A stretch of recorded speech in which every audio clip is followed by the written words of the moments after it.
All right. Carnivore Soldier coming in from Austin, Texas. We're live at 7:05 on Wednesday, and that means it's a hump day meetup again. Welcome, guys. Glad to have you all here. It's going to be a great topic today, and I know you're going to love it because it affects everyone who's a carnivore and everyone's family members. Actually, it affects all people, but at least people that are carnivores will be able to either have informed consent or make decisions based on their diet, based on some facts here that we're going to share. I've got some great people here to bring in. We got John, the carnivore teacher. We got DC from DC Learning to Live. And we got Bradley Brinka. If you remember him, he was on my Mission Carnivore as a guest, and he's a soldier. You're still active, right, Bradley? I'm in the reserves still. In the reserves, yeah. And you're like an intel guy now, right? Yeah. Right. Using your brain instead of your body. That's a good idea. All right, let's go around and introduce ourselves. Start with you, John. Hi, I'm John. I'm a carnivore teacher, 1965 on YouTube and a couple of other social media platforms. I became a carnivore a year and 3 months ago. I was ketovore before that and keto before that. So I'm going on 5 years of no seed oils, or as close to zero seed oils as possible. So I have a lot to offer this conversation. I'm a seed oil Nazi. Yes, I am. And I'm looking forward to the conversation. All right, DC, why don't you jump in? Okay, I'm DC from DC Learning to Live. I am, at least 10 years keto, just over a year now, strict carnivore, managing blood cancer, been stage 4 twice, now remission for 9.5 years. And so most of my background is all about your blood work, trying to get that done, and healing your lymphatic system, because that's where most blood cancers start with lymphoma, so things like that. And dead set against seed oils, sugar, and all the stuff that actually poison your lymphatic system. So that's me in a nutshell. All right, Bradley. Quick intro. Hey, Bradley Brinka, live in Northern Virginia. I started experimenting with a ketogenic diet about 3 years ago. Initially, just to lose some weight. But what I found is it actually cured me of my lifelong sugar addiction in a very short span of time. So as I began to accrue the benefits of a keto diet, I got increasingly more strict. Eventually, eliminated basically all processed foods, all seed oils from the diet, and now eat a whole food diet, primarily of animal-based products. So, lots of red meat, lots of eggs, and recently eliminated dairy, which I've seen some interesting benefits from. So, looking forward to chatting tonight. That's great, man. So in case you haven't guessed, since we're all talking about seed oils, that's the topic tonight. And there was a great paper that I actually saw another video on, and I researched and found the paper.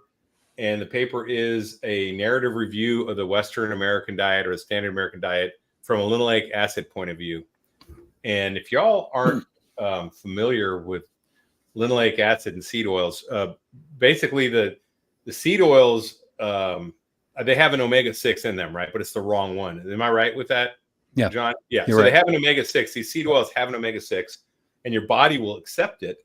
But instead of doing the healthy thing that omega-6 is designed to do, because it's a plant-based, it will actually damage your cells, especially because it has a lot of oxidation going on. So it'll actually damage your cells and your mitochondria, cell walls, DNA, all kinds of things going on. And I kind of knew that, but what I didn't realize was the half-life of having this in your body and how dangerous it was. If you don't know what a half-life is, there's a biological half-life. Anything you ingest will have a half-life that it'll go through your body. Even radioactive particles. We used to study this when I was in nuclear power, that there's a radioactive half-life, depending on the particle you ingest, that your body will get rid of over time. And the half-life of this, which means the amount of time it takes for half of it to leave your body, is 608 days. And that to me was astounding, because that means that I'm only 1 year into this. I'm not even at the half point yet. Half of the stuff hasn't even left my body. And it'll take me 5 to 6 years to get it out of my body. So I've got 4 or 5 more years where this linoleic acid is still going to be in my body, damaging cells. Now it'll be less and less, won't be as much, but until I go 6 years, I still have, and as long as I don't reintroduce more of this stuff, I still have that damaging material in my body and in my fat tissues. So, what did you guys think about this when you first heard it? Anyone have any thoughts on that? Because I know, John, you kind of knew. I don't know, DC or Bradley, if you knew this. What do you guys think about that 608-day half-life on linoleic acid? Yeah, it wasn't something I was very familiar with until I had been on keto for probably the better part of a year. I think like shortly before I had really started carnivore kind of exclusively. I remember reading a little bit about it. I don't know if you're familiar with Kate Shanahan's book, Deep Nutrition. I had read that one, where she talks a lot about seed oils, vegetable oils, and I'd seen a few presentations. I think Chris Kenobi and a few others and Tucker Goodrich is another one that comes to mind. Who's always talking about it.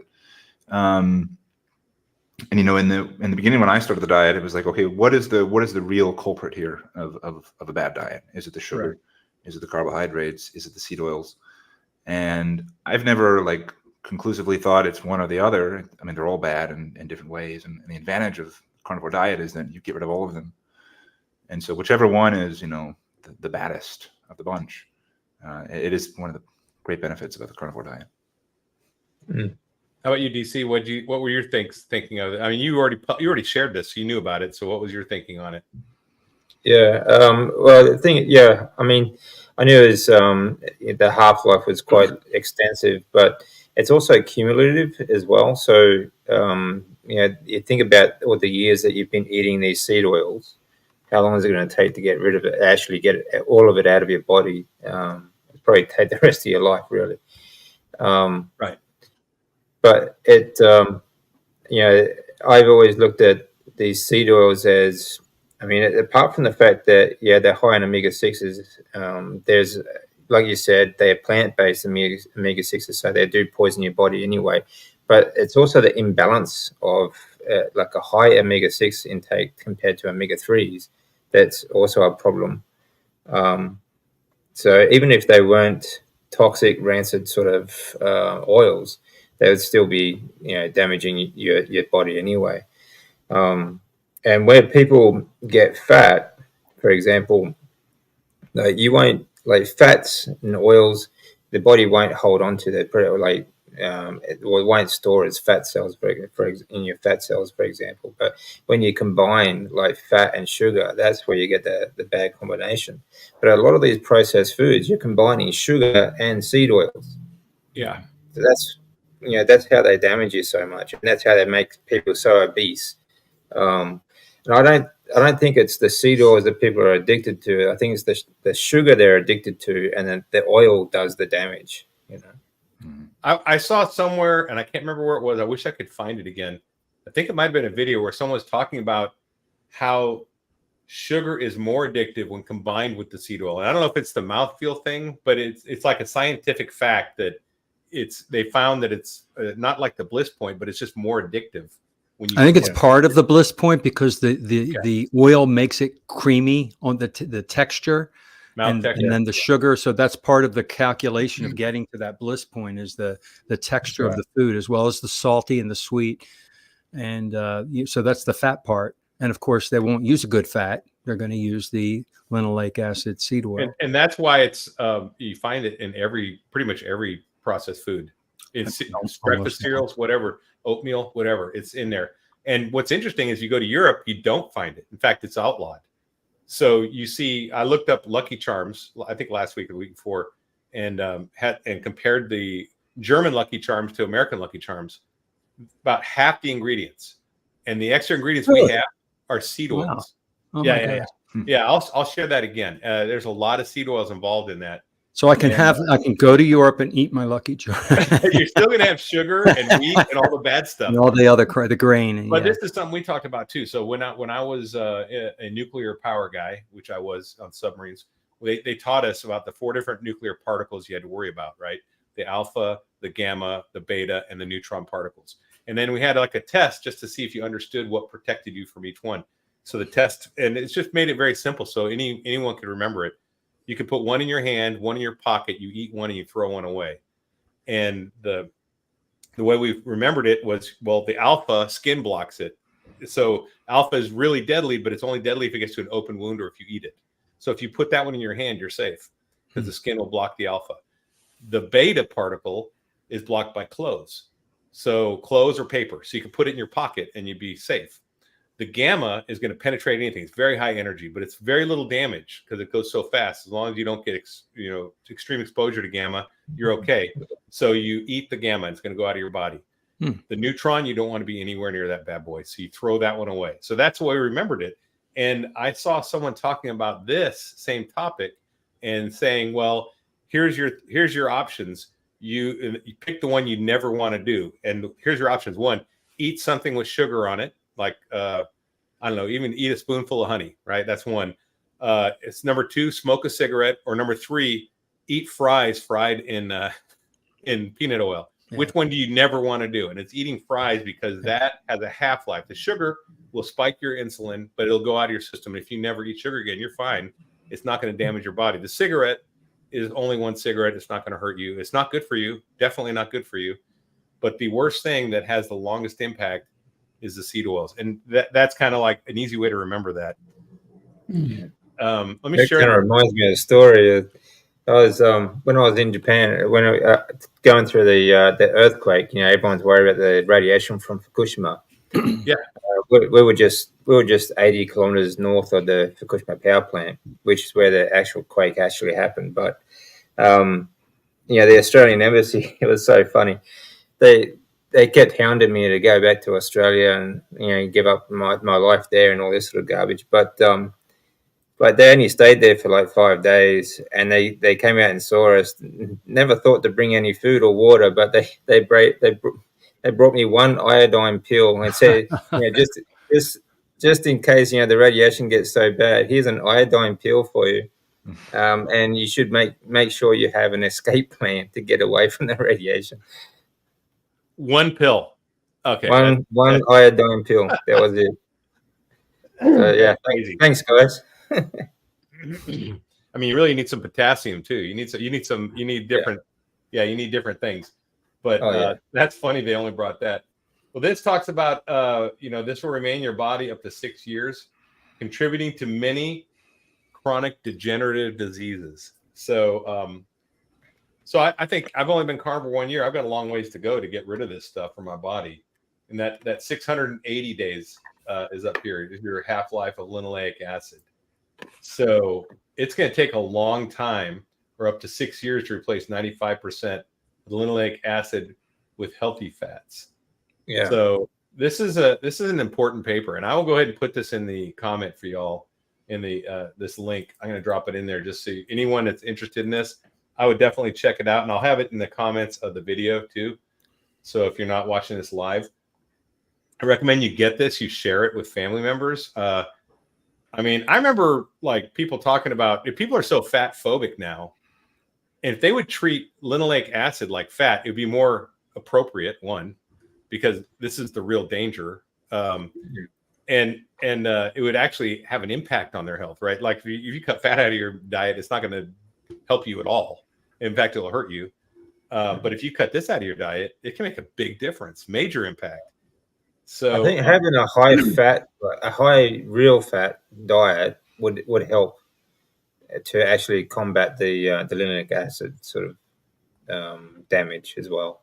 So I think if anything, you should go on a high fat diet and get rid of the oils completely. Yeah, and then this I agree. And then in this report, it says this is interesting.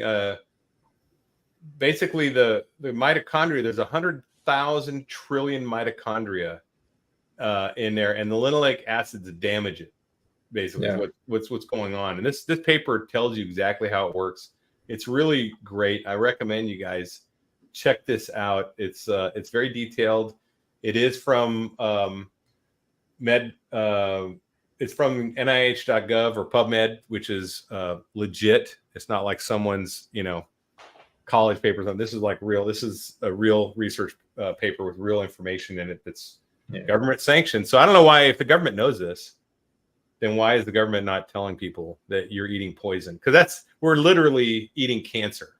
I I think Yeah. of all the commercials on TV, All of them. well, with 60, maybe 80% of the commercials are all drug commercials for conditions and issues and diseases and problems. We didn't have this years ago. People didn't have all these conditions, diseases, and problems.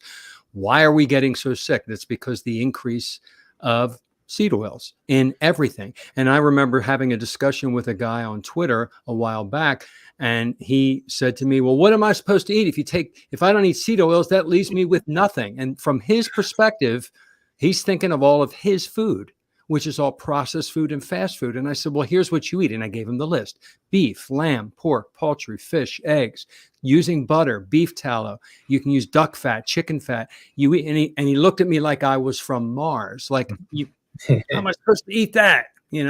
Because everything they buy is probably in a box or package or in the drive-through. And so I was speaking to him like he was perceiving me like I was an alien and I was crazy, that you can't possibly take out all the seed oils that I talked about.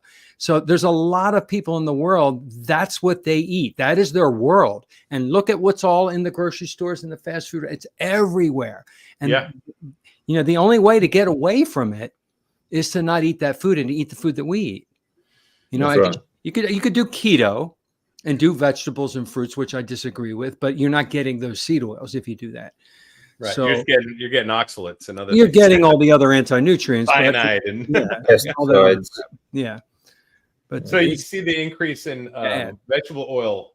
This is just the vegetable oil increase, and basically it ramps up in 1989. This is when it goes insane. So we all grew up, well, not all of us, I don't know, maybe, well, yeah, DC did. We all grew up probably eating fried foods like donuts that were actually fried in lard. They didn't have it in peanut oil back then. Everything was lard. So you went to the donut shop, you got a donut, it was bad. Sugar, wheat, not good for you. Refined flour, but it was in lard. So at least you weren't getting this little egg poisoning that we're getting now. Right. And I think this is that change in 79 to 89 and then up. You can see this is where that's where Dr. Kenobi talks about it. I think, Bradley, you're talking about Kenobi. Yeah. Chris Kenobi has a great video, and that's my first introduction. But when I saw that, I just assumed, okay, I just stopped that and I'm clean. I'm basically free of the linoleic acid. But no, you're not. You're still in the clutches for years to come after you stop. So which video did you watch, Bradley? Was it the Down Under one? Yeah, I think it was the Low Carb Down Under lecture. That was a great presentation. That one. That was really good. Yeah, that one was good. Yeah, that one I showed my dad, and he finally watched it and he said, "Yeah, that guy's got some good points." I'm like, "Yeah, you think?" And he's like, "But I'm still going to eat my." The thing was, it had great points, but it didn't drive it home. And now, if I share this with him, after seeing that, that's a good primer. And then this is like the home run. This is like repetition. Sometimes here's they the need to see it facts again and from again. your government of what this is doing to your body, and how dangerous this is. This is so dangerous. I mean, just looking at what this says, it's like this is worse than pesticides. Any pesticides, I think. DDT is nothing on this. This is way worse, right? It just is long term. Yeah. Yeah, it's chronic. Yeah. So anyway, so that's kind of the topic. We do have a couple questions here. Someone said, here we go. Is that part of why exercise is so important, to pump it out quicker? DC, I don't think it'll pump it out quicker, but I'm not sure. What do you think? Does exercise help on that? Yeah, I think exercise will always help because, or any kind of movement, doesn't have to be specifically exercise. You just have to move your body because your lymphatic system relies on your muscle contraction to push lymph fluid around your body. But apart from that, your lymphatic system is also the sewer system. So it actually takes away dead cells and all the poisons as well. So it does, movement of any kind is going to help flush your system a lot quicker.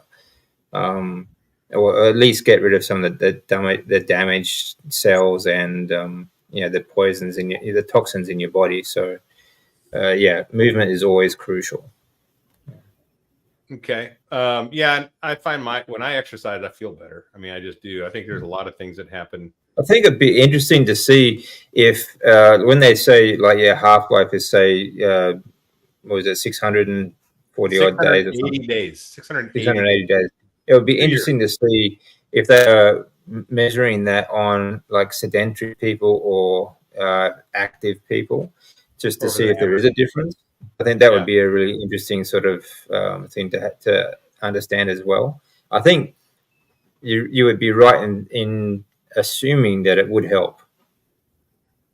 To me it just seems like it would make sense, but Yeah, because you're running things through your body, more water, more sweat, more, and also you're decreasing your fat if you're doing this, hopefully, and especially if you're eating a proper diet, then you're decreasing your fat to your adipose tissue, which I think this linoleic acid sits in there, right? Sits in the adipose tissue. Yeah. So that's when you start. Yeah, when you're mixing the sugars and the linoleic acids and everything like that, that's when you start storing all those, in your fat cells. So if you can get rid of, move your fats and, like I said, like get rid of the waste from your lymphatic system, it's going to help a lot. So.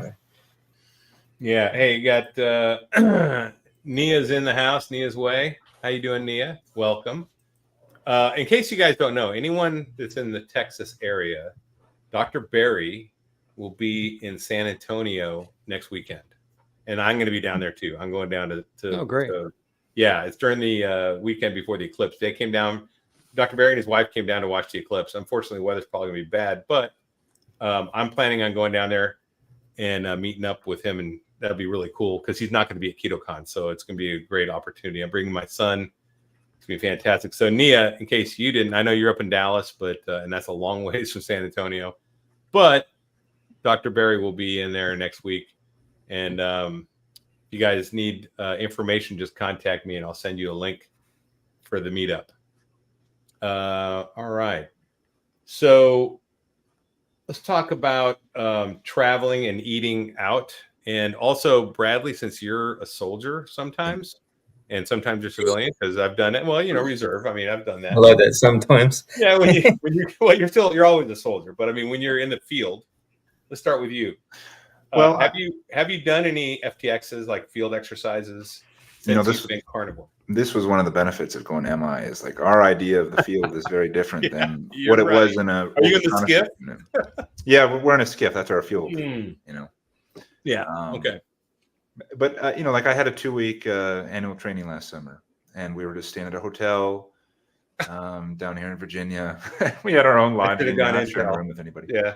But I brought my own pots and pans, and I did a Costco run. My first night that I got there. I was lucky. We had a fridge, had a little kitchenette and everything. So I went out and bought. I don't know. I went out twice. Over the course of the 2 weeks, and I would get ground beef and eggs mostly. I think I cooked a few steaks on the grill, and that's kind of become my MO now for travel. I was down in Savannah, Georgia over the weekend for Easter. And the same thing. I packed a couple pots and pans. I got down there, bought some good butter, and I cooked all of my own meals when I was down there. And you get some funny looks from people. I stopped caring after a while. It was a little weird the first time you do it. They're not going to die of cancer, right? I always offer them. They're always welcome to have some. They're not. Can I say I love Savannah, Georgia? It's a beautiful city. It is a fantastic city. It's so much history. It's so interesting. All the weeping willow trees. And and the eccentric people. They're real. Mm-hmm. So if you want to get a feel for it, you can't go. Watch or read Midnight in the Garden of Good and Evil. The movie's great, and it's the reason the movie's great. It follows the book almost exactly. But Kevin Spacey's in it, and what's the other guy's name? I forget his name, but he was the guy from Say Anything. What's the guy's name with the radio over his head and everything? Oh, I can't remember. Anyway, I'll think of it. But he's one of the 1980s kids stars. I do a lot of international travel for my work, and this is a bit of a challenge sometimes. But the places I go to, so I've been to Eastern Europe quite a few times. I was in Cyprus back in December, down in Mexico, and I'm kind of forced to go out to eat, forced to go to some restaurants. I'm not going to fast for 7 days. I guess I could, but I'd be a little bit miserable. Not fun. But I've come up with a few ways, I mean, to get around this. I'll look for good restaurants, and honestly, I even going to an average restaurant in a place like Slovakia or Austria, I mean, I think the quality of the restaurant food is just far superior to what you're going to get in an average restaurant here. So it's cooked, almost certainly cooked in something better. So I'll go to a steakhouse in Austria, and it's no different than going to a really good steakhouse here. But one of the things I've done recently, I'm really curious to try it on my next trip in a few weeks, is I made some pemmican. I actually watched one of Nia's videos, kind of used her recipe, did a slightly different protein to fat content. But I made some pemmican with a dehydrator and some beef tallow, and it turned out really well. It looks like a brownie from the outside. Really? But That's it's cool. It's nature's kind of original protein bar. It's what the Plains Indians used to use for thousands of years. And the British Army in the War of 1812 ate pemmican when they came. They made their own and ate it for. So yeah, it's really good. I mean, I wish we could go back to it, and it'd be better than MREs. Anything's better than an MRE. Those things lock you up. They're so terrible for you. Yeah. There's a great book. I don't know if you're familiar with a guy named Vilhjalmur Stefansson, who Yeah. early 20th century polar explorer. I read his book, which was I haven't read it. Not by Bread Alone, is kind of a sort of a half memoir, half him ranting about nutrition in the early 1920s to the 40s. And it's funny because you read it and you realize that the debates that we're having today, or the things that people are talking about in this space of diet and nutrition, they were talking about it 100 years ago. And you had some of the same kind of the same divisions between people who were more plant-based and people who were advocates for a more meat-based diet, and they use different terminology, but it's fundamentally the same argument that they're having 100 years ago. That's pretty interesting. And it's like we just keep repeating the same thing: rinse, wash, and repeat, right? And the science was really subtle back then too. During his Bellevue study, I believe it was. Yeah, he did was it the Bellevue Hospital? The Bellevue Hospital study they did for 12 months. Him and his partner. But he himself actually followed the just steak and egg sort of diet, basically just meat, for over 6 years. Plus, he did 13 summers and 10 winters in the Arctic with the Arctic River people, the Inuit, and others, just eating what they eat. And like you said, he always advocated that a perfect balanced diet is fat and muscle meat. That's it. Yeah. Like he even said, like they never ate any organs unless they were desperate, and they usually gave the organ meat because they're lean. They fed that to the dogs. It's really interesting when he talks about kind of the state of health of the Inuits that he's living with for close to a decade, and he's he's describing it like these people don't have diabetes, they don't have tooth decay, they don't have all of these diseases of civilization. He talks about these same people, these same populations, as soon as that Western diet is introduced, they have all of the same issues, Same with the Aborigines, it's exactly the same. And then they had no deficiencies either at all. Yeah. People talk about the Inuit now that they have high cancer rate and everything, and high heart disease. Well, they're also the worst smokers in the world. They smoke like it's going out of style. Yeah, drinkers, smokers, drink and smoke. And then we introduce that too, right? You get rid of all, and those are plant based. I just want to point it out. Alcohol and cigarettes are both plant based. That's so we're introducing more plant based poisons, and yes, they are dying younger now. But back when he was interacting with them, they were more pure ancestral diet. They weren't doing all that. And same with the Aborigines, right? And there's probably some Aborigines that still are ancestral diet, but not many compared to the not yet. Yeah. So, and John, why don't you talk about going on a cruise? Because you just got back, right? How was it? I did. Now you showed that card. This is a card that I made. Let me see that card. Yeah. Let me make you big here. Let me see if I can do this. No, that's all right. And I just listed all the seed oils like that. And I said, I'm allergic to all these seed oils with a big no and an arrow. And then all the things that I can have, the oils I can and the meats I can. So I brought, about 10 of these cards, right? Folded them up. They're bigger than a business card, but any restaurant or venue on the ship, I brought it in. And I looked them straight in the eye with the confidence that I now have. I didn't have this 5 years ago. Said, listen, I have a severe allergy to vegetable oil. You have to use the verbiage. They don't know the word seed oil. Right. They don't know the list. They'll say, we don't use seed oils. Yeah, We use this is olive it. oil. Yeah, so they'll tell us what it is. And these are the oils I cannot have. And they usually come back and say, okay, this is what on the menu, you can have this, this, this, and this, which makes their job easier. Right. So I said, well, what if I want to tomorrow night? I want to have this. Can you make this special for me? And they can if you give them advance notice. And then I attach this card. And I'm sometimes the cook actually walks out. I was telling Larry this before we went live. He walked out. I said, please cook the steak in butter. And he walked out with this big block of Polish butter. I think he was from Poland. It was all in Polish. And then there was some English. I said, I can't read there's the ingredients. And it said cream and salt. I said, yes, use this.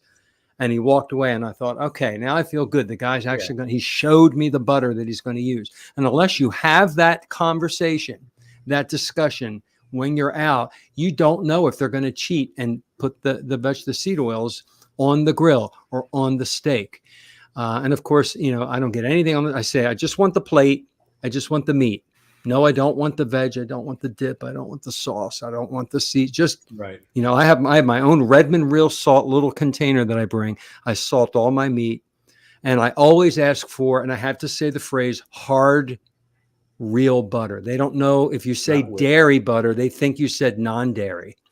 So I say, I need the real hard butter. They bring out this big block of real butter. And then I smear that all over my steaks. And I ate like a king for 8 days on this cruise. And then I was in San Juan 2 days before that. And I brought my pan in the suitcase. And we stayed in an Airbnb. And we went shopping and I cooked. And we didn't eat out in San Juan. So you have to take control. If you don't take control, you will absolutely ingest seed oil. It's in everything. You have to take control. And I did an experiment on a past cruise. I ordered the ribeye without the seed oil with butter. And the person next to me ordered the same exact ribeye without that specification. And just for the hell of it, and we both cooked rare, medium rare to rare. I took a bite of his and I took a bite of mine. Completely different flavor. Completely different flavor. You could tell that it was cooked differently. And I just want to do a little test, a bite.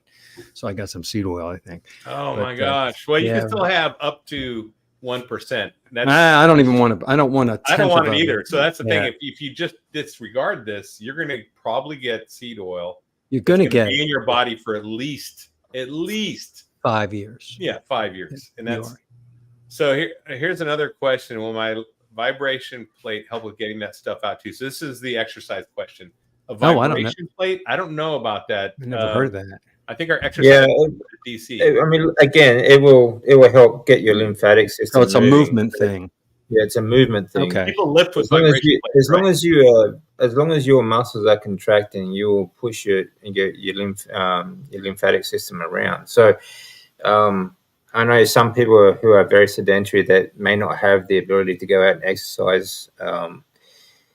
Just any kind of movement like a vibration plate will help. It's going to do better. It's certainly better than doing nothing. Okay. DC, I have this. I'm in my workout room. You've seen these things, right?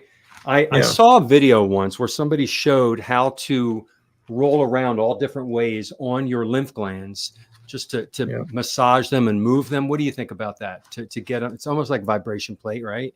You're kind of well, I mean, massaging the lymph nodes. Any kind of movement is going to move your lymphatic system. Right. So, applying pressure to your lymphatic system directly like that is not going to really make much difference. Okay.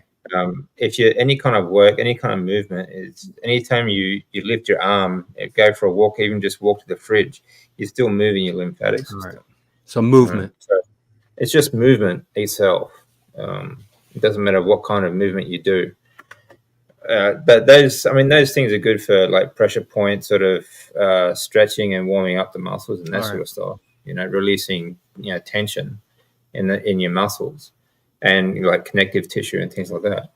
But yeah, when it comes to lymphatics, any kind of movement will do. So Have you guys noticed, when you remove seed oils from the diet, on the rare instances where you've either by accident or on purpose ingested some, have some cookies, have some birthday cake?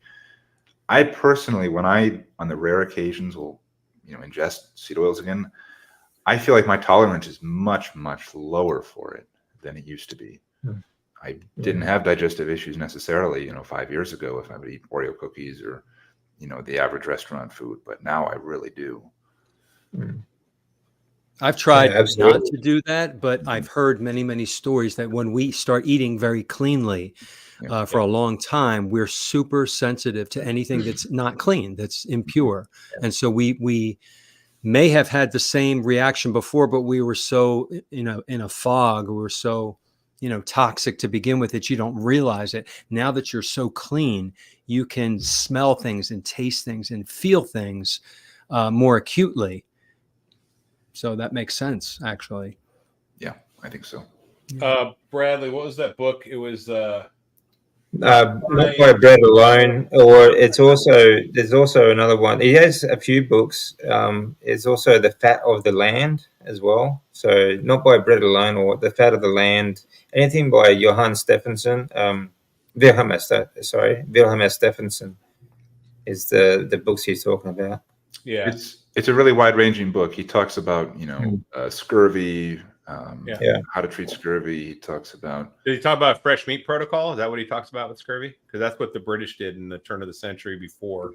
Yeah, he goes through a lot of vignettes of different shipwrecks and how different crews reacted to, how different polar expeditions responded to scurvy. Because for the longest time, Shackleton, they ate meat for that. Yeah. Cool. Okay, Steve Ford's got a question here. Do you know if Hack Your Health Carnivore Meetup will have recorded CDs of individual subjects? I don't know that. I've never been to one. This is my first. I do know that you can purchase the online streaming replays extra. I know that. I don't know if you can buy it after the fact or if you didn't go, but it's part of the ticket purchase when you buy, where you can stream it. But I don't know. I don't know if they have CDs. Sorry. If anyone knows, please post in here. I just have no idea. I've not been on that. All right. So let me share this real quick. This is going to be this card. So this card is free, and I'm going to make the PDF available in this video down below. So if you guys want to download this one, it's missing a couple things that we talked about before. So I'm going to make another card using this as a template. And the things we're going to add are margarine, Crisco, and any grill spray. Like any spray that they use on the grill, which they do a lot of times, is going to be vegetable based. Not, I guarantee, there's not an animal based grill spray out there. And a lot of them just don't know. They don't even know that's a vegetable oil. They may say it's an olive oil spray, but don't trust that. Yeah. No, it's not. So it's going to be yes. And even if it was, that's still going to break down in the temperature and oxidize. So it's not something you want on your grill. You want animal fat on your grill. So anyway, this is a great card. You guys see it. It's to the chef, and you can give it to the waiter. And say you want to avoid an allergic reaction. You must avoid everything marked below. And we're going to add a couple things to it, but I think this is pretty good.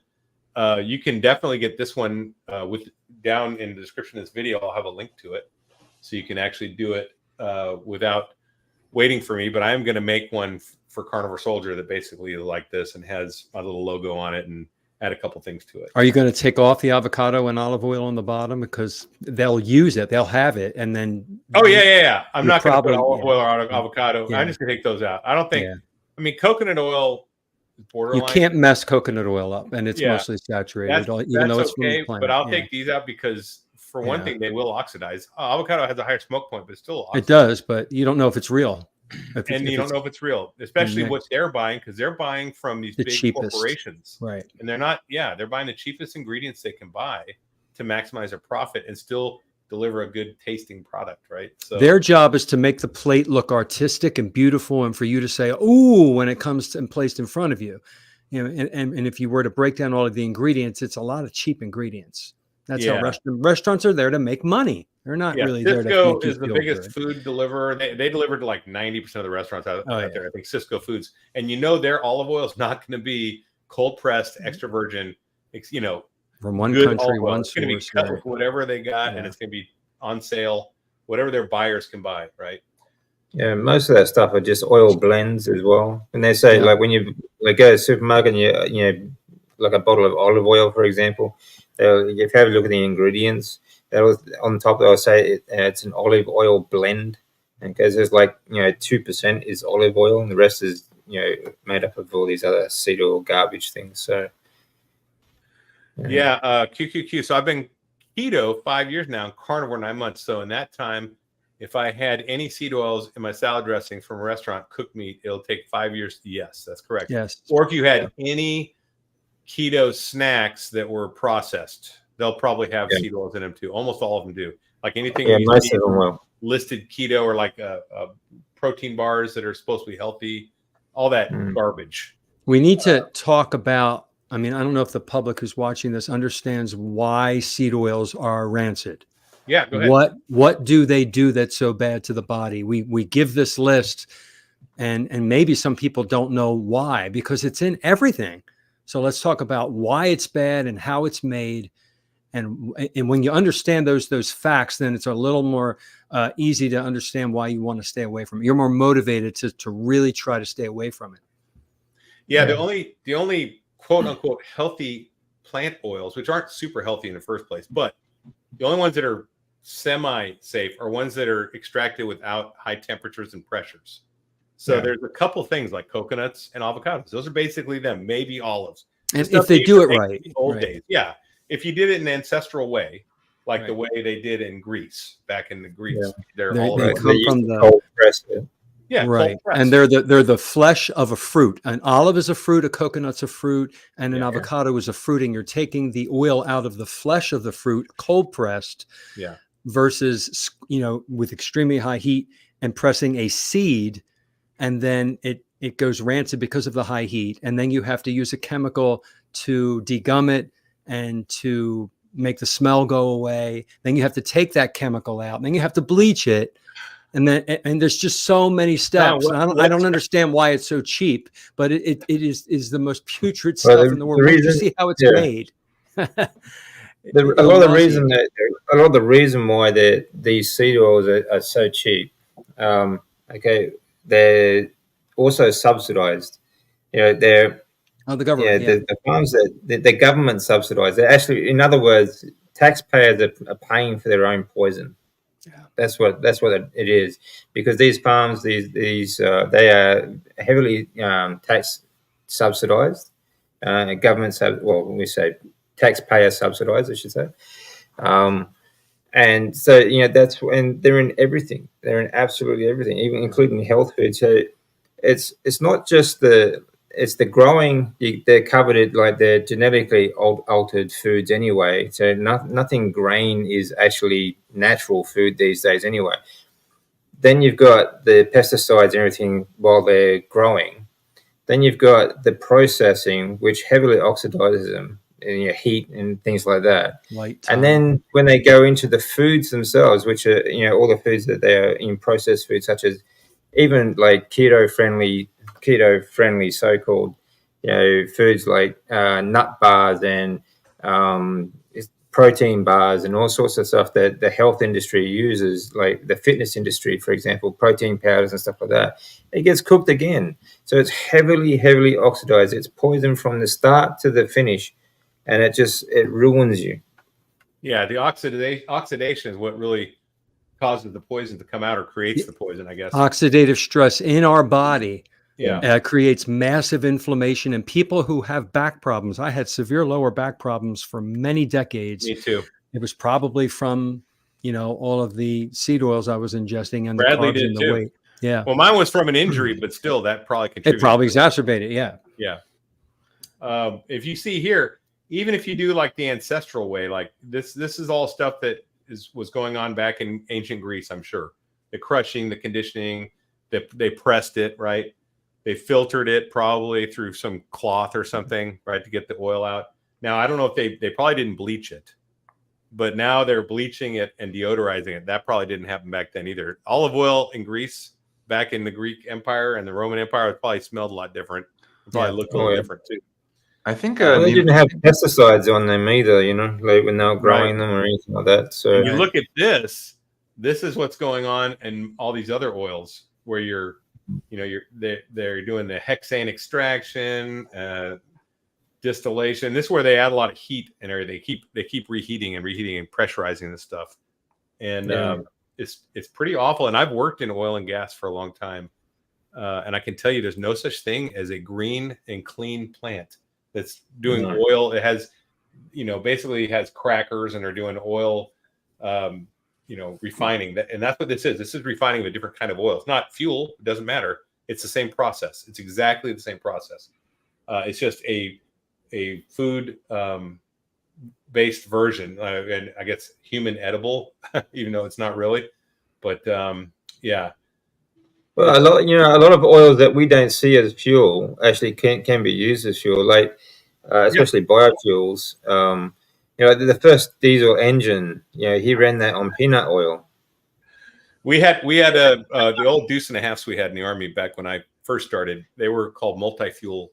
I don't know if Bradley, I don't know if you were in when they had multi-fuel deuce and a halfs, but we had some from Vietnam still in my unit.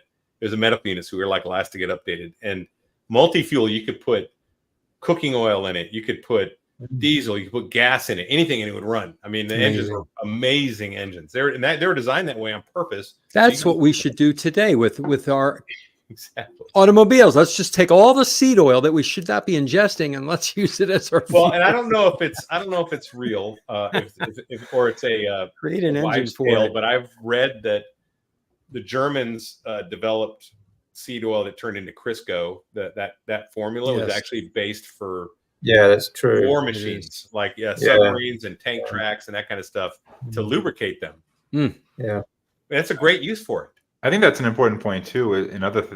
Besides them just being terrible for us, like this is a very new thing for humans to be ingesting. This is not even the ancient Greeks. When they used olive oil, I mean, they weren't cooking all of their food in olive oil. They used it. You read about olive oil, like in the historical record, they're using it to douse their bodies in. They're using it for religious purposes. They're mostly cooking and anointing, lard and butter. And that's right. Exactly. So these things that we associate that are just ubiquitous in our food chain, our food supply, have only been around for 120, 130 years, maybe. 100 years at best until they've been broadly available for most people. And before that time, there were almost no heart attacks. Yeah. Right. Dr. Anthony Chafee talks about this all the time, how they've done biopsies and autopsies, and they can't find a heart attack before 1911. All right. And then right around that date. 1911, that's when they started. That's when they started and became an epidemic. 1890s, I think 1880s were the first of the cottonseed oil and things like that. Then you had soybean oil came out in 1908, and it was largely used, in packaging and things like that. And there was also, even in the 70s, there was a study done on the safety of soybean oil, because they were worried that the packaging that was it was used as a sealant on cardboard boxes to seal them from weather damage and that sort of stuff. Do you ever remember really old cardboard boxes? They had that really dark sort of oil look on them. Yeah, that's soybean oil. Okay, that they actually treated the cardboard with, and they were worried that this was flaking off and getting into the food that was actually carrying and causing diseases such as cancers. And they, the study in the 70s, they said the result was that yes, this was something of concern, but unfortunately, since then, that soybean oil is in every processed food that you can find, and it's not just your food bars and everything like that. Even jerkies, beef jerky and any kind of meat jerky, soybean enhanced. Why would you soy enhanced meat for protein? It's a preservative, I guess. I mean, I don't know. But yeah, they have it in everything, especially in America. As I pointed out earlier, in Europe, they don't have nearly as much. It's outlawed in a lot of foods. So if you get breakfast cereal or Doritos over there, they don't have seed oils in them, which is crazy because it's illegal. Yeah, Because they always say like they're great for preserving foods and stuff like that. But refrigerators, for example, haven't been around very long. Really, we preserve food a lot earlier than that. One of the best food preservatives that we have is salt. salt and smoke. Yeah, That's where Texas barbecue came from, by the way. Yeah. yeah. They used to slaughter the animal and sell off all the fresh meat they could. Anything they didn't, they smoked and they sold it. And these were the German immigrants and the Czechoslovakian immigrants, and they had wood they called Baruch, and that's where barbecue came from an article I read anyway. And Baruch was a type of wood they used to burn, I guess, to smoke the meat. But that was it. And then people started liking the smoked meat so much they came requesting it. Hey, I don't want the fresh meat. I want the smoked meat, right? For one, they don't have to worry about storing it, especially in the summer. There's no cold weather outside. So anyway, very interesting stuff. So we have a question: is olive oil labeled extra virgin olive oil and ingredients only list cold pressed olive oil? Is that assurance enough that it's not mixed with other oils? I have some info on that if I can Yeah, get my please. 2 cents on that. So, and I learned this from when I was keto, when I was using olive oil. So if you're going to use olive oil, number one, extra virgin olive oil is the kind that you want to get. It needs to be in a dark glass bottle, never plastic. Dark so it keeps out the light, because light is one of the things that can make a unsaturated fat like olive oil. It's very fragile. It can ruin it. It needs to come, the label should not be a sell by date or a use by date. You're looking for a harvest date. And the harvest date should be no more than 3 years. That's when they harvested the actual olives. And then you want to try to find a single source. So if it's just from the same farm. And then that's going to be a very expensive extra virgin olive oil. And you taste it, put it in the back of your tongue, and it should burn and have a very earthy taste. And then you want to use it for drizzling. You drizzle it on food that's already cooked. You don't cook with it. Never heat it. Yeah, you don't ever cook with it. No reason to cook with it, right? You got fat. Heat it up. And if you're going to use an olive oil, you're going to pay for it, and to make sure that it's single sourced with a harvest date and a dark glass bottle. I don't use it anymore because it costs too much. I'd rather use butter and lard. But if you're going to use olive oil, those are the criteria I learned. Yeah. So real olive oil is very expensive, actually. It is. But like you said, don't ever cook with it. Like Bradley said, like in the past, they never really cooked with it. They drank it. They on the have it on your salad if you're going to have that sort of garbage. But another good use for it back then, they used to use it for wrestling and stuff as well. They never really consumed a whole lot of it. Dave's Carnivore Scott says that by law he believes that a certain percentage means they can just claim 100%. And that's true. That's how they get away with cutting it. But if it is cold pressed and it is from a single source, like he said, if you have all these things lined up and the price tag looks right, it's gonna be a boutique shop thing. It's not like you'll probably find it at a farmer's market. Mm-hmm. That's probably where you find something like that, unless someone's cutting it and cheating, which that could be too. They could just sell. Well, I've gone in. This is back when I did keto, and I would buy olive oil. And if you go in the grocery store, you see all the bottles of olive oil.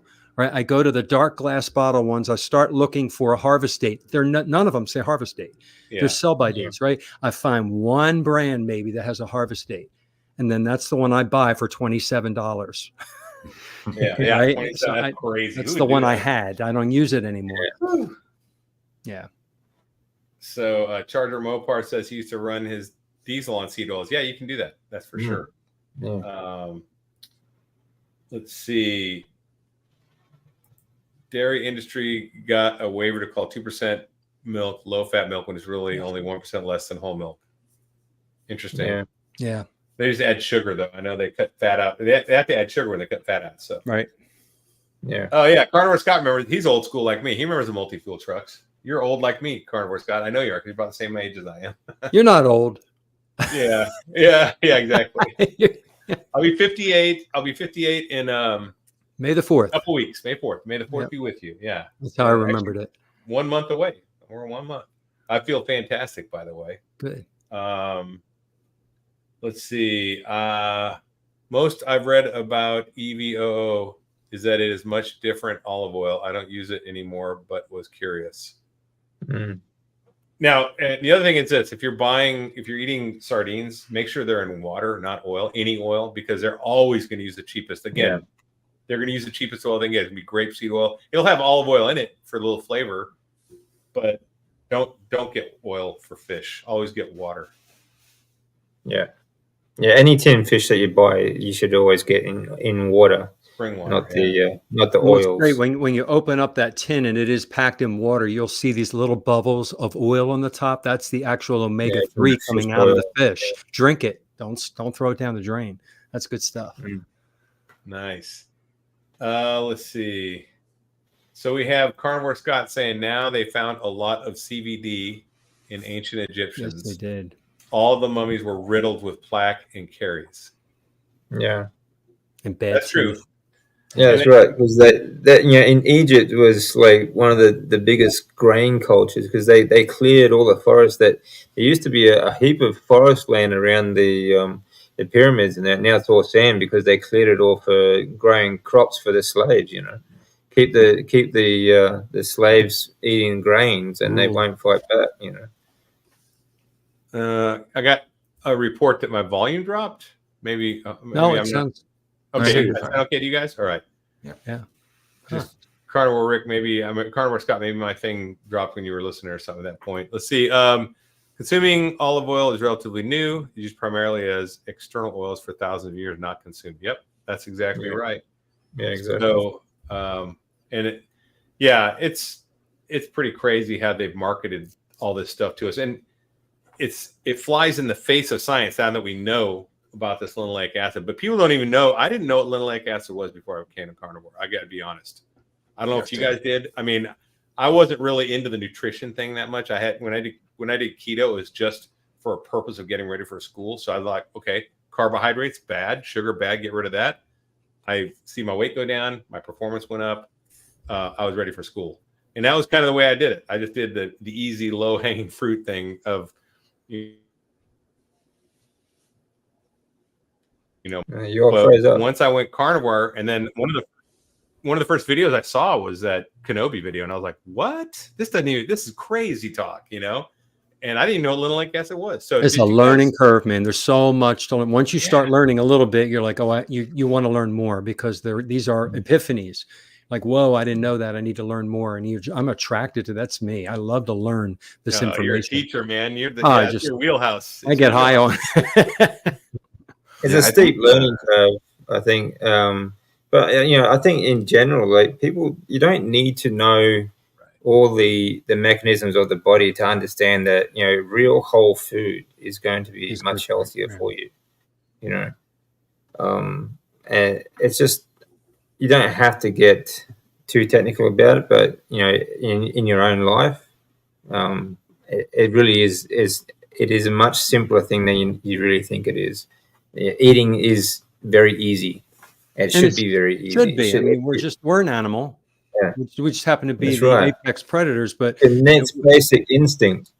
We forgot all that. Everything gets so complicated with all the commercials on television and all the products that are colorful, and they want to make they want to make money from us. That's right. I like to compare it to driving a car. You don't have to know about what voltage your electrical system has to be at, and you don't have to know what octane fuel you need in there or what your weight of your oil needs to be. All you need to do is be able to get in there, turn the key, and operate the pedals and drive and turn it, and then trust that it will work the next time you get in and do the same thing and get the same results. So you can actually start just knowing that and then get into it, become an enthusiast. But isn't it nice to know all that information too? It is nice. It is. Yeah. And it's good. I mean, if you're going to be a car owner, you do want to learn that stuff. Yeah. You should know that, I need, 12 volts DC and I need to have this octane of fuel and I should have this weight of oil. You should know that stuff and what pressure needs to go in your tires, Right. But when you first start driving, you don't have to. You can drive for years without knowing that stuff. A lot of people still do. Yes. Yeah, a lot of people go their whole lives not knowing. So they do. I have a neighbor that They have the company come with the tow truck. This is how they get their oil changed. The tow truck takes the car away. They do the oil, then they come back and they dump it off. That's how they get their oil changed. I don't think they know even how to do anything. Wow. So Julia Venetian Cat Fine Art says, "Hi Larry, hi everyone. I've had real olive oil in Italy. Nothing like the swill they sell." Yeah. I mean, she means here, I'm sure. Yeah. Happy to use lard, butter, and tallow. Yeah. That's. Yeah. I'm sure you can get, just like going to a vineyard and getting real wine. You can do that Right. in a small mom and pop vineyard. You probably do that with the olive oil in Italy. That's pretty cool. And cooking with tallow and butter, it just tastes so much better. You cook a it's steak so in good. with like Pam versus cooking it with, tallow that you can make at home.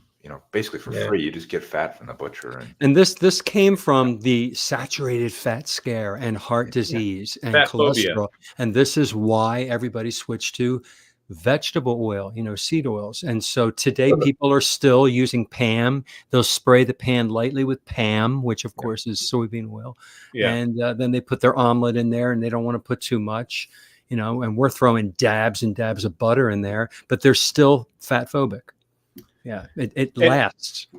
And I got to think that because they didn't, I've got to believe that when they went for this vegetable oil thing back in the 50s and 60s, that they probably thought it was just an equivalent. They thought, well, it's not going to hurt anyone. Yeah, it's not gonna, they weren't malevolent. Now they are. People that know now. I don't think so. Like back then, like Bradley was saying, like they were having this same argument 100 years ago. Yeah. You have it. Behind there's a lot of very powerful people, a lot of very powerful psychotic people behind the vegan movement, from a long time ago, like Kellogg's and all the rest of the 7-Day Adventists and all the rest of the cults. Okay. Yeah. And all the people that run our countries, our governments are all, that's, I mean, I know that's probably a story for another day but there's a lot of sinister people behind it. And they know, the people in government, for example, they won't know because they're just useful idiots. But the people pushing this sort of stuff, they know exactly what, this stuff does to people. They know that, these seed oils and are damaging our health, for one. And they know that keeping your cholesterol level low is what kills people. It does. That's why you get mental diseases like mental illness and dementia, Parkinson's, all these other things. They're all related to depression and all the rest of it, and of course many other diseases such as cancer and other things, heart disease, because of low cholesterol. But they keep forcing this low cholesterol lie down our throats. The doctors are taught that in medical school. That's right. Yeah, and unfortunately, like, you don't have enough free-thinking doctors to actually question the education. A lot of them come out of medical school or completely indoctrinated, thinking, well, this is it. There's no other way. This is the only thing. They don't learn anything else along the way. They make no real-world observations. Well, and I just did a movie review. I know you guys love my movie reviews on a John Carpenter movie from 1988 called They Live. And I think we've talked about it a little bit in the past. Yeah. But They Live is a fantastic movie. If you haven't watched it or haven't watched it recently, watch it again through carnivore eyes, through that lens that you have now. Because in that movie, aliens have come in and taken over, and they're broadcasting a message to sleep and obey and to no independent thought. These are like direct messages are broadcasting out. And not only the aliens doing that, but there's people in league with them, humans that have allied themselves with them to help the aliens get their message across. And the aliens are basically treating the world like their third world country. They've not come to invade and conquer. They've come to exploit and make everyone cattle. And that it's exactly what we're seeing now. So like when you're talking about these nefarious guys at the top, those are the aliens. And then we have people that are useful idiots or people that are supporting them. Because there are people that, as long as they're getting rich, they'll do whatever they need to do. And they're not even going to investigate. They're just going to say, yes, sir, we'll do what you want to do. It'll make my stock. So check out They Live. My video will be coming out this week. So if you want to watch my thoughts on it, it's really a great movie. It's a classic Carpenter, and John Carpenter was the man in the 80s. I mean, you think about Escape from New York, Halloween, yeah. Halloween. I love the you thing. think Yeah, about- well, how true now? How true is Escape from New York now? Yeah. Well, you look at it, the guy was, he's kind of a prophet, right? Like Escape from New York. And actually, if you look at They Live, it's a dystopian LA, but it looks a lot like LA right now. A lot of homeless people out of work, and New York. down on their luck. Well, the rich are getting richer, right? And the rich happen to be aliens and humans helping the aliens. So it's really interesting. And the media controls it all. Oh, interesting. Yeah, with their commercials and their ads. So, well, now we have one question here, and I'm going to start with Bradley because he got his studly weights behind him. Do you all work out? How many days a week and what type of workout? Bradley, why don't you start? Yeah, I work out probably about 5 to 6 days a week. I'll just kind of alternate different barbell workouts every day. I bought a 50-pound kettlebell recently, started incorporating kettlebell swings, and that's been awesome. Really love that. And actually, after our last conversation, Larry, I had watched some of the videos from Dr. Sean Amara. Sprinting. I started incorporating some sprints, which I had not been doing. I hadn't been doing really any kind of cardio at all. And it's been fantastic. I've really enjoyed the sprinting. Just waking up with like a little bit more pep in the step, just like not feeling as sluggish when you get out of bed. That kind of coincided with eliminating dairy. I just for the hell of it, I'm like, you know what? I'd probably eat too much cheese. I could just sit there and munch it all day. So I cut out dairy about 2 weeks ago. And I've dropped like another 6-7 pounds since then, just incorporating that in the sprints and just noticing that I'm just more vascular, can see the veins in the body a little bit more. And I mean, that's really one of the fun things about this lifestyle. I think when you really start to kind of dial it in, you can do these little N of 1 experiments where it's like, well, what if I do this? What if I add that? If I get rid of coffee? I got rid of coffee as well about a month ago. And I had terrible withdrawals for like 3 days. Oh, yeah. It was worse than when I quit smoking, worse than when I stopped drinking alcohol. And I'm like, wow, that's probably not good for me. Yeah. If I'm having headaches and fatigue and waking up in the middle of the night. And then it was fine after a couple of days and I have like no desire for it. So you can always kind of be fine tuning these little things. Bradley, you touched on it. Why don't you expand on quitting smoking and drinking? Because you never set out to do either one of those, right? No. So when I started doing keto, like I said, it was just I wanted to lose weight. I was always kind of yo-yoing, running 7 miles a day, just trying. That was all I could do to like just keep my weight basically static. So I started doing keto. It was a really dirty keto, like I said, because I was overseas. I was deployed at the time. I was on a military base. And, I'm sure I was still ingesting seed oils. But even eliminating all those sugary foods and snacks, weight just started peeling off. And what I found was over the course of the next year, especially as my diet got a lot more strict, that I had just naturally started tapering off the use of alcohol and tobacco. Not to where I was like trying to quit it or anything. Right. But I just wasn't doing it as much. And then eventually, I hadn't bought any tobacco in a while. I'm like, well, I'm just not going to buy anymore. And so I quit that effectively cold turkey last year. And alcohol, very rare instances I'll have it. If I see a couple of guys I deployed with years ago, I'll have a shot of vodka, but I don't keep any alcohol in the house. I don't drink it all otherwise. That happened to me too. And we're not unique because I've heard it from a lot of other people. Their addictions, whether they be gambling, whether they be sugar. I think it's because you get rid of some addictions and all of them start falling away. The power drops, I think, for me. So anyway, I just wanted you to share that because I think it's super important. It's a great, hopeful message. All right, DC, workout routines.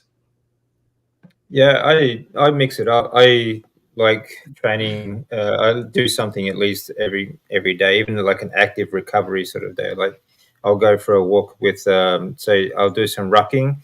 So I'll carry a 50 pound vest and bag and go for a hike. I'll also carry a 50 pound vest for sprints, stair sprints. I like doing stair sprints. I like plyometric calisthenics and a lot of bar work at the gym as well. Sometimes I'll mix it up between volume and high intensity training. So I do all that. Anything I just feel like anything I feel like doing. So yeah. Just mixing it up. That's good. That's a lot of functional fitness. Yeah. So what about you, John? Do you do any exercise? Yeah, in the morning I go for a bike ride almost every morning. I try to do it, watch the sunrise. And lately I've parked the bike at a tree in a park, and I'll do a sprint to the next tree and back. I do that a couple times, and I get back on the bike. I finish my ride. Then I have a Bowflex Revolution machine that I bought during COVID lockdown, and I still use it. I haven't gone back to the gym yet. And so I'll do back and buys one day, chest and tries the next day, shoulders, legs, abs. The third day, I do abs every day. And then I'll take the fourth day off. So I do 3 on, 1 off. And every night after dinner, I go for like a 2-mile walk, then come back. I usually go barefoot. I try to ground. Yep. I live in South Florida, so it's not cold. And you do it enough times, and if it starts raining or whatever, then I can't do it. I miss it. Like it's not a chore for me. I love doing this stuff. And when I can't do it for whatever reason, I go through a little withdrawal. Like, man, I can't do my bike ride. I can't go for my walk. So I like, I look in the mirror and I see a vein that I didn't see before. Yeah. And I think I'm aging backwards since I started going carnivore. Yeah, I am for sure. I work out at least 4 times a week at the gym. Plus, I do a lot of physical stuff at home, yard work. Like, I just dethatched my front and back yard, and I did it manually with a rake. That's work. That's a lot. That is a lot of work. Yeah, it kicked my ass. I got blisters. I still have a blister here where and I ripped I had to get I tried it without gloves first. Get some gloves, Larry. Yeah, I put gloves on afterwards. I was like, all right. I thought carnivore's gonna protect me, right? Well, you're not bulletproof. You're still gonna get some blisters. But I'm lifting like I was in college again. I'm running sprints. That's great. Today I have a random timer app on my phone that if I hit, it'll automatically generate a number between 8 and 30 seconds.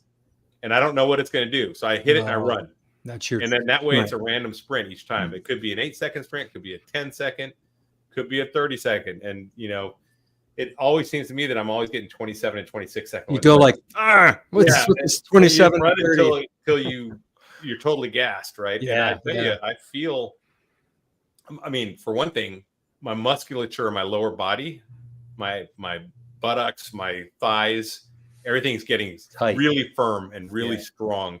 And the other thing is I'm recovering really quick. I check my heart rate after a sprint, and it's between 160 to 176, depending on how hard and how long it was, how gassed I am. And then within, 30 seconds, I'm back down to like 140 to 130. I'm dropping quick. I'm ready to go for another sprint. It's pretty awesome.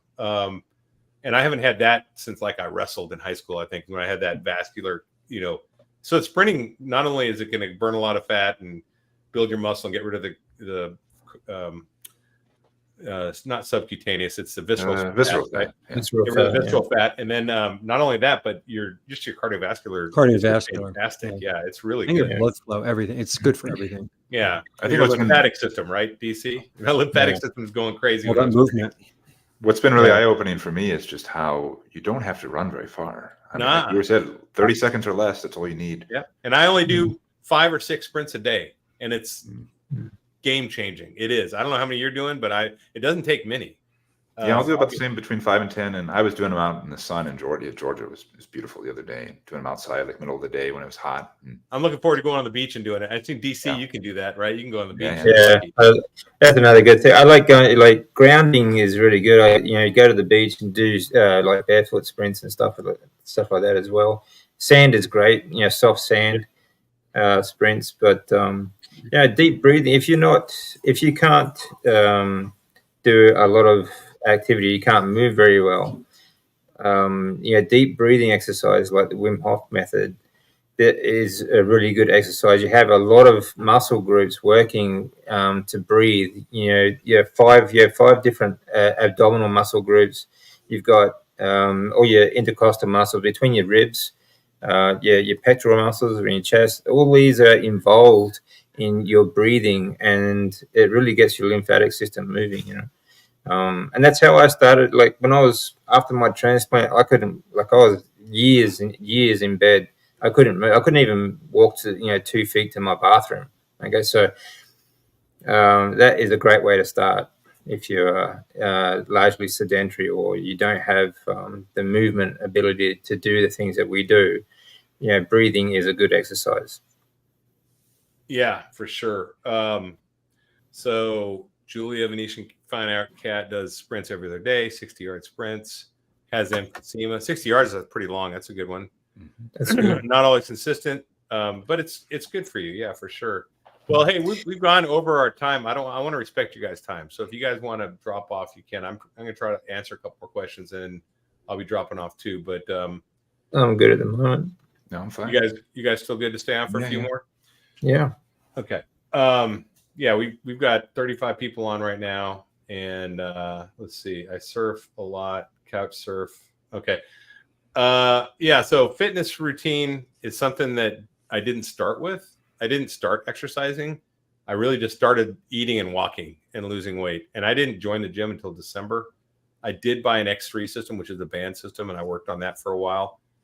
And my strength rapidly increased. There is something very anabolic about eating this way. Our body's just meant to be this way. And you're just going. I put muscle on and lost fat just walking. So I mean, that's ridiculous, right? And I remember always, like, when I wrestled and stuff, I was struggling to put muscle on all the time. But now it just seems to come on pretty easy. I don't know about you guys, but for me, it's simple. Let's see. As long as you're consistent, it'll come on. It's consistent. And then we also need to realize some people, I think it's more the younger guys, they think you have to work out every day and not rest. The muscles don't grow unless you let them rest. You have to have a day or two of rest, or even 3 days. Quality sleep, and sleep, and that's when they grow. I'm a big napper. I love the nap. That's why it's good to do a split routines. Yeah, I love the nap after my workout. Like, I come home and I'll hit the gym, I'll work in the morning, and then at noon, I will go lay on the couch and take like a 20-minute nap. It feels so good, and it's the best quality sleep. Yeah. So Bradley, we've got a question for you. Why would you parachute into the Arctic, Bradley? So I found myself asking the same existential question in 2015. I remember the day. It was January 2015. It was the day I decided I'm getting out of the active duty Army. I'm done with it. Because I was sleeping outside in the middle of Fairbanks, Alaska in January. It was negative 40 degrees, and I had like a flu or something. Oh my gosh. I felt absolutely miserable. I think the real story is that the Army at some point, or Congress or somebody, wanted to stand up an airborne unit on the West Coast, right? And they could have chosen literally any place. They could have chosen, JBLM. They could have chosen California or Hawaii. That would have been a good place. But they said, no, we're gonna choose the 25th ID, which is based out of Alaska and Hawaii, but we're gonna put it in Alaska. And so we were kind of like an 82nd Airborne wannabe being up in Alaska. And so we were both trained to be parachutists, but also Arctic, alpine soldiers. And we were kind of like, so you're 10th mountain parachuters kind of, but we were not really good at either of those because you didn't spend enough time in either of those jobs or duties to really master it. So you kind of sucked at both. I mean, it was a fun place, but it was kind of definitely an odd place to put a parachute regiment. Wow. One more question here. We got, do you sprint wearing special shoes? I just picked up some off of Amazon. Gosh, I don't remember what brand it was. I think they're Asics. I don't buy any like special shoes. I have some kind of soleless shoes, like the flat bottom shoes for just like for deadlift, or I'll just do workouts barefoot too. But I generally don't like a really thick sole on the shoe. But no, I don't go out of my way and buy crazy expensive shoes or anything. My shoes are soleless shoes too. I just got cheap ones from Amazon. I forget what they are, but they're not expensive. They were in fact, I'll look them up real quick. I think I can. Anyway, they were just simple soleless shoes that I can put on. I don't want any support for sole. I want to be on the pads of my feet when I sprint. That's what I do. So, what about you, DC? When you sprint, do you wear any special shoes? No, I don't have any special shoes. I mean, I have I have the brand I use are Merrell, just running shoes for sprints. But you know, for lifting or anything like that, I just wear Vans. You know, they're nice, flat, thin rubber sole. I feel like, you know, like as a strength and conditioning coach, you know, this like I've seen a trend recently. Some idiot TikToker told people, you know, like do your deadlifts and your squats in socks or some shit. And now everyone's doing it. You know, it's just ridiculous. Get some flat shoes. You know, Vans. They're dead set cheap. You got a nice grippy rubber sole, and you know, they're great for squats and deadlifts and anything like that. So that's all. I mean, if you can't train in rags, I don't see what the whole. Then you don't know what you're doing. Simple as that. Like, I don't get the whole fashion trend about gyms at the moment. You know, the stupid outfits that most women wear. They wear it like a uniform. You know, it's utter stupidity to me. A lot of money. There's a lot of money being spent in workout clothes, and if you see the price of the sneakers in the stores, the kids have to have them. You know, as a teacher, they had to be. They're over $150, $200 for a pair of sneakers they're going to outgrow or wear out. It's not in no time. It's crazy, and they wear it like a uniform. It's like right, you know, right. Yeah, so it's the same as, you know, anything recently like that Stanley mug thing. Like some idiot TikToker said, "Oh, look, this Stanley mug's wonderful," and now everyone in the gym's got one. It's like you got to be kidding me, right? Yeah. They wear it all part of it. It's like a uniform. And women, like, it doesn't matter what size they are either. They're all wearing the same skimpy outfits, or the like. Seriously, if you can't train in rags, you don't know what you're doing. I just got these shoes. They're athletic shoes. They have no real sole. That's a decent price too. $37. They're cheap, and I use them just for when I want a flat sole walk or when I want to sprint. I think I've got the exact same ones. If it was like the first or second choice on Amazon, if you type, they were, and they're within men's cross trainer. I'm like, that's minimalist shoe. That's what you want. Yeah, you just don't want a lot of support because you want to be able to flex and be off your toes. Right. Yeah. You should be running on the pads of your feet and not heel striking when you sprint. You should not heel strike. Yeah. So that's all that. Anyway, so all right, guys, I'm gonna drop you guys out and say goodbye. Right. It's been a long night. It's been great. If you guys stick around, we can talk for a few minutes afterwards, and we'll just see everyone. So, all right, dropping you out. All right, guys, that was a fantastic show. We covered so many great topics, answered some great questions. Thanks for stopping by. If you haven't yet, like and subscribe. Carnivore Teacher 1965, and of course DC Learning to Live. Bradley Brinket does not have a channel because he's just a carnivore experienced guy and a soldier, but he's a good friend. So you don't need to support his video because he doesn't have any yet. But if he ever does one, we'll definitely be there for him. Anyway, all I got to say is stay strong and overcome. Carnivore Soldier out.